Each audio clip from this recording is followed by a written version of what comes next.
Under ground Diwali celebrations. ఒక ఊర్లో రాజా, రవి మరియు రఘు అనే ముగ్గురు స్నేహితులు ఉండేవారు. వారు ఒకరోజు ముగ్గురు స్కూల్కి వెళుతూ మాట్లాడుకుంటున్నారు.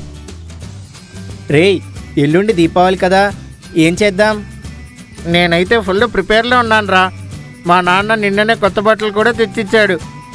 రేపు వెళ్ళి టపాకాయలు కొనుక్కుందాం, సరేనా? మనం బాగా ఎంజాయ్ చేద్దాం. అవునరా, నేను కూడా వంకాయ టపాసులు, భూచక్రాలు, ఇంకా రాకెట్లు అన్నీ తెచ్చుకుంటాను. మనమందరం కలిసి బాగా ఎంజాయ్ చేద్దాంరా. అవునరా, ఈ దీపావళి మనకి లైఫ్ లాంగ్ గుర్తుండాలి. అవునరా, మనం ముగ్గురమే కాదు, మన కాలనీలో ఉన్న పిల్లలందరం బాగా ఎంజాయ్ చేద్దాం. అవునరా, ఈ విషయం అందరికీ చెప్పాలి అంటూ ముగ్గురు ఎంతో ఉత్సాహంగా మాట్లాడుకుంటున్నారు. తర్వాత అందరూ స్కూల్కి వెళ్లారు. స్కూల్కైతే వెళ్లారు గాని టీచర్ చెప్తుంటే వాళ్ళ ధ్యాస అంతా టపాకాయల మీద ఉంది. దాంతో అందరూ మళ్ళీ ఈవినింగ్ ఇంటికి వస్తూ మాట్లాడుకుంటున్నారు. రేయ్, నాకు ఒక్క ముక్క కూడా అర్థం కాలేదురా. నా ధ్యాస అంతా దీపావళి మీదే ఉంది. అవునరా, నాకు అలాగే ఉంది. మనం ఈరోజు సాయంత్రం అందరం వెళ్ళి టపాకాయలు తెచ్చుకుందాం, సరేనా? అవునరా, మళ్ళీ అయిపోతాయి అనుకుని అందరూ ఇంటికి వెళ్ళి త్వరగా ఫ్రెష్ అయి వాళ్ళ అమ్మ నాన్న దగ్గర డబ్బు తీసుకొని అందరూ టపాసులు దుకాణం దగ్గరికి ఎంతో ఉత్సాహంగా వెళ్లారు. అన్నా, నాకు వంకాయ టపాసులు ఇవ్వు. అన్నా, రాకెట్స్ ఇవ్వవా? అన్నా, నాకు కాకరొత్తులు కావాలి అంటూ ఉత్సాహంగా గోల చేస్తున్నారు. చూడండి పిల్లలు, అందరికీ ఇచ్చి పంపిస్తాను. మీరు అలా అల్లరి చేయకూడదు, ఒక్కొక్కరుగా రండి, సరేనా? అంటూ వారిని సముదాయించి వారికి ఏం కావాలో ఇచ్చి పంపించాడు. టపాసులన్నీ తీసుకున్న తర్వాత వాళ్ళందరూ ఎంతో ఉత్సాహంగా సంతోషంగా ఇంటికి వెళ్లారు. ఆ రోజు రాత్రి కూడా వారు కలలో దాని గురించే ఆలోచించసాగారు. తర్వాత రోజు స్కూల్కి వెళుతూ రెడీ అయి వెళ్తుండగా అక్కడికి ఆ ఏరియా కార్పొరేటర్ వచ్చాడు. చూడండి, రేపు దీపావళి, కానీ ఎవరూ టపాసులు కాల్చకండి. ఎందుకు అంటే మన ఏరియా పక్కనే కెమికల్ ఫ్యాక్టరీ నిర్మాణం జరుగుతోంది. పొరపాటున అవి అక్కడ పడితే మన ఏరియాకి చాలా ప్రమాదం జరుగుతుంది అంటూ హెచ్చరించి వెళ్ళిపోయాడు. దాంతో పిల్లలందరూ ఢీలా పడిపోయారు. ఏంట్రా, మనం ఇంత ప్లాన్ చేసుకుంటే ఇలా జరిగింది? ఏమోరా, పొద్దున్నే మా తాత ముఖం చూసినప్పుడే అనుకున్నా ఇలాంటిది ఏదో ఒకటి జరుగుతుందని. మనకి ఈ సంవత్సరం ఎంజాయ్ చేసే అదృష్టమే లేనట్టుందిరా. బాగున్న పంట భూముల్ని నాశనం చేసి ఆ కెమికల్ ఫ్యాక్టరీ కోసం మనం త్యాగాలు చేయాలా? ఒకవేళ ఈ ఫ్యాక్టరీలో జరగరాంది ఏదైనా జరిగితే మనకేరా ప్రమాదం. దాని గురించి కూడా మనం ఆలోచించాలి కదా. అవునులే అంటూ ఎంతో బాధగా మాట్లాడుతూ వస్తుండగా వెంటనే రఘుకి ఒక ఆలోచన వచ్చింది. రే, నేను ఒక ఐడియా చెప్తానురా. ఏంటది? మనం కాల్చే ఆ నిప్పు రవ్వలు ఆ కెమికల్ ఫ్యాక్టరీ మీద పడితే ప్రాబ్లం. అదే అండర్ గ్రౌండ్లో సెలబ్రేట్ చేసుకుంటే? అండర్ గ్రౌండ్లోనా? అదెలా? మా నాన్న అండర్ గ్రౌండ్ కన్స్ట్రక్షన్ చేస్తున్నాడురా. అందుకే మనం అక్కడికి వెళ్ళి సెలబ్రేట్ చేసుకుందాం, సరేనా? మరి మీ నాన్న ఒప్పుకుంటాడా? అదంతా నేను చూసుకుంటానురా, నో ప్రాబ్లం అని చెప్పాడు. దాంతో అందరూ దానికి ఓకే అంటారు. పిల్లలందరికీ ఈ ప్లాన్ చెప్పాలని నిర్ణయించుకుని వెళ్లారు. ఆ రోజు సాయంత్రం అందరికీ ఆ ప్లాన్ చెప్పారు. దాంతో అందరూ ఓకే అన్నారు. తర్వాత రోజు ఉదయం అందరూ రెడీగా ఉన్నారు. అందరూ కలిసి వారు తెచ్చుకున్న టపాసులు తీసుకెళ్లి అండర్ గ్రౌండ్లో ఉన్న ఇంటికి వెళ్లారు. అండర్ గ్రౌండ్లో ఉన్న ఆ ఇల్లు చూసి పిల్లలందరూ చాలా ఆనందపడ్డారు. వారు తెచ్చుకున్న టపాసులన్నీ కాలుస్తూ కేరింతలు వేస్తూ ఎంతో ఉల్లాసంగా గడిపారు. అలా వారు తెచ్చుకున్న టపాసులన్నీ బాగా కాల్చి బాగా ఎంజాయ్ చేసి వచ్చారు.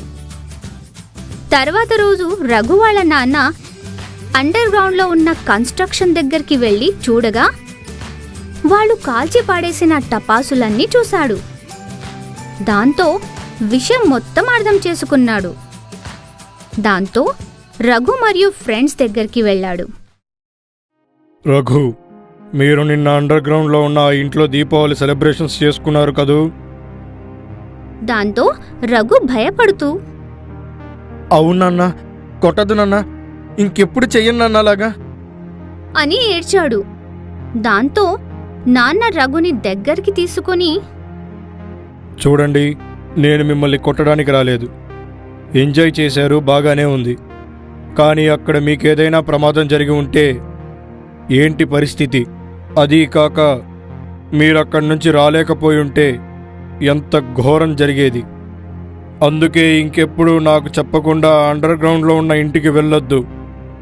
మీకు అంతగా చూడాలి అనిపిస్తే నేనే తీసుకువెళ్తాను, సరేనా? సరేనన్నా, ఇంకెప్పుడు వెళ్ళము అని చెప్పారు. దానికి రఘు వాళ్ళ నాన్న చాలా సంతోషించారు. ఇకపై ఎప్పుడు నాన్నకి తెలియకుండా అండర్ గ్రౌండ్లో ఉన్న ఇంటికి వెళ్ళకూడదని రఘు మరియు అతని ఫ్రెండ్స్ నిర్ణయించుకుంటారు. ఎప్పుడో ఒక టైంలో ఏదో ఒక చోట ఎవడో ఒకడుండేటోడు అని పేరు మనకు అవసరమే లేదు. వాడు మొదట్లో మంచిగానే ఉంటుండే, మంచిగా కాలేజీ పోయి చదువుకుంటుండే, ఇంట్లో అమ్మ నాయన చెప్పిన మాట మంచిగా వింటుండే, పురుసదిగా తింటుండే, పంటుండే, దోస్తుగాలతోని సుతం నవ్వుకుంటా మంచిగానే మాట్లాడుతుండే. కానీ ఏం పోయే కాలం వచ్చిందో, ఏమిటికి బుద్ధి పుట్టిందో, ప్లేస్టోర్లకు పోయి టుక్ టుక్ యాప్ డౌన్లోడ్ చేసుకున్నాడు. మొదట్లో టుక్ టుక్ యాప్లా వేరోళ్ళు చేసిన వీడియోలు చూసుడు మొదలుపెట్టిండు. కొన్ని దినాలైనాక వాడే టుక్ టుక్ వీడియోలు చేసుడు షురూ చేసిండు. అమ్మ నాయన మాటినుడు బంద్ చేసి పొద్దుగాల లేచిన సంధి పొద్దుమీకి పండుకునే టైం దాకా టుక్ టుక్ యాప్లనే ఉంటుండే. ఇక దాంట్లోనే ఉండు అలవాటైనాక చదువు సంకనాకిచ్చిండు, దోస్తులను ఇడిచిపెట్టిండు. చూడంగా కండ్ల ముందే కొడుకిట్లయితుండని ఏం చేయాలనో అర్థం కాక వాళ్ళమ్మ దిగాలుగా కూసున్నది. ఇది వరకు నా కొడుకు నా పక్క కూసుండి మంచిగా ముచ్చట చెప్తుండే, ఇప్పుడేమో ఏం అడిగినా గదేదో సైన్మాల డైలాగులు చెప్తుండు, లేకుంటే సైన్మా పాటలు పాడుతుండు. ఏమైందో ఏమో వీనికి, మంచిగా ఉండేటోడు ఎట్లయిండు? కొంపదీసి మావనికి గిట్లా గా ఊరికో నాకున్న పద్మకొల్ల బిడ్డకు పట్టినట్టు దయ్యంగిన పట్టిందో ఏమో సమజైతలేదు అనుకుంటుండగా ఇంతలా వంటింట్లో ఏదో సప్పుడైతే జల్ది పోయి చూసుడుతోనే ఎవలో ఒక ఆడవిల్ల పల్లెంలో బువ్వ పెట్టుకొని బేఫికర్ కూసొని తినబట్టింది. అగో ఎవలవ్వా నువ్వు? మా ఇంట్లో బువ్వ మొత్తం బుక్కుతున్నావు, అసలు మా ఇంట్లోకి ఎట్లొచ్చినావు అంటుంటే సుతం ఆమె మాటినకుండా తింటనే ఉన్నది. అడుగుతుంటే సమాధానం కూడా చెప్పకుండా బుక్తనే ఉన్నావు, ఎవలవ్వా నువ్వు? అమ్మా నేనేనే, నీ కొడుకుని. వారి నువ్వారా గిట్లా ఆరేషం వేసుకొని అమ్మాయి లెక్క మాట్లాడబడితివి? ఏమైందిరా బిడ్డ నీకు? దయ్యంగిన పట్టిందా ఏమరా గిట్లా పిస పిస చేయబడితివి? ఏ ఊకయే, దయ్యం లేదు ఏం లేదు, టుక్ టుక్ వీడియోలు చేస్తున్నా. కొన్ని దినాలైతే పెద్ద స్టార్ అయితేనే స్టార్ అయితావా అంటే సుక్క అయితావా? అరే స్టార్ అంటే సుక్క కాదే, పెద్ద సెలబ్రిటీ అయితా అన్నట్టు, హీరో హీరోయిన్ లెక్క. హీరో అయితావు నువ్వు?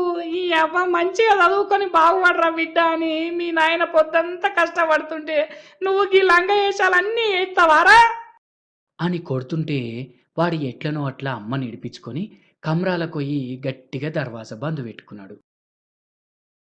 ఒరే దర్వాజా తీరా, నువ్వు ఇస్తుంటే వేషాలు ఎత్తున్నందుకు తోలు అలగాలనిది, తీరా దర్వాజా అని ఎన్నిసార్లు దర్వాజా కొట్టినా కొడుకు దర్వాజా తీయకుంటే ఆ అన్నే కూకొని, ఏం టుక్టాకో ఏమో దాని మీద మన్నువయ్యా, నా కొడుకును బదనాం చేయబట్టింది, ఎట్లుండేటోడు ఎట్లయిండు, దాని సాగు చెయ్యగదరో అని టుక్ టాక్ యాపును తిట్టుడు షురూ చేసింది.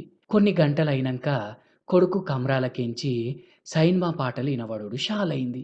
బుట్టబొమ్మ బుట్టబొమ్మ నన్ను చుట్టూ కొంటివే, ఓ బావా మా అక్కని చక్కగా చూస్తావా, మా పెరటి జాం చెట్టు పండ్లన్నీ కుశలం అడిగే, నర్సపేలే గండిలోని గంగరాయి ఆడనే మలి ఆటలాపు గంగరాయి, ఇనవే బర్రె పిల్ల నువ్వినవే బర్రె పిల్ల.